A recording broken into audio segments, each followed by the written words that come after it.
simala yuji tubulire mugenda okay kati kumbera eriwe ye mwana alabika yamutute ali wala tetugenda kukola nga batiktoka fenna olwenfuna bwobudde tugenda kusondayo ekyo tusobola wano wennyini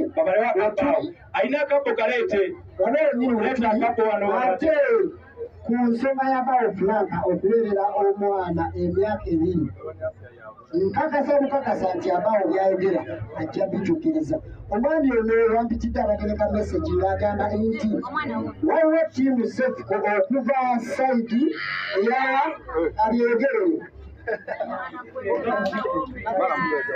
waliwo tiimu yange waliwo omukyala akikolera lwemuyita lijja kuba kikiso abamu okukiza akuba essimu n'agamba yo omwana alina muwala akakadde kamu kamuyambeko mu kubeera nga poketimani ng'asoma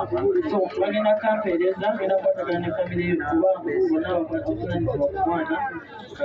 batiktokazi banange omwana temumuzanyisa firimu akagoma mukasabye muteekemu kimugenda okutuba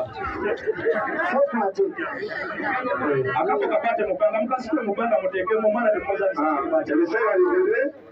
ngakunga nawe standing together n'abalala so kino nkikukubiriza sikuvuma siki but muyige okubeererawo abantu n'oba tomumanyire nga muli mu community yemu tubeereremu tubeere bantu baabwe muyigi kye nkwagalako kiri kimu wali obuzibu ojja ku kooti wajja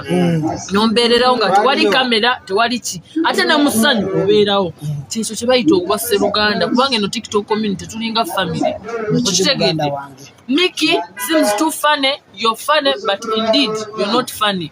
Ochitegera mweberere mulekerawo kwowana ne bulutiki yo njirete wano okolera live obeeko ne kyowayo samuze kuba mukadde butaano waye emitwalo 2 oba 10 oba 3 buli omu ategere ekyo liwakabi muno mukabi ya muno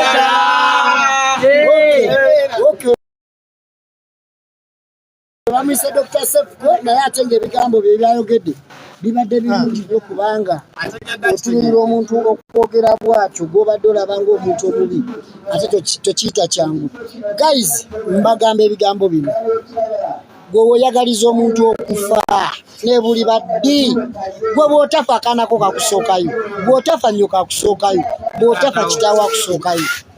mukazi gwe kale nina obusungu gy'oli Kapeesa afudde yafa bamuziisi nene bunaabaddi gwe zere balingamba nti omuntu waafudde nja konfaminga abuliddeyo nga nkwesasuza